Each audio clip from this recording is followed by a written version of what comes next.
পাঠ করছি করোনার সময় আমার লেখা সিলেটি কবিতা করোনায় তুন মর।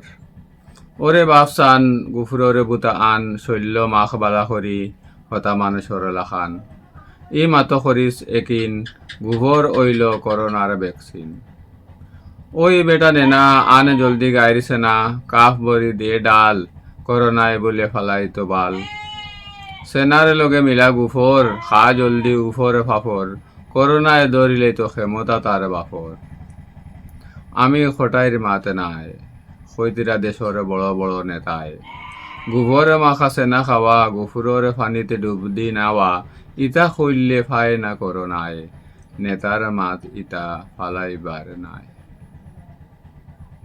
নেতা অখলে খাইতিরা ইদা তুন নেনায় বুঝোস কিতা বড় বড় সবাত বইতিরা যারা ই মাত খৈতিরা তারা বিশ্বাস না হইলে যা হর করোনায় তুন বেজান মর। ধন্যবাদ।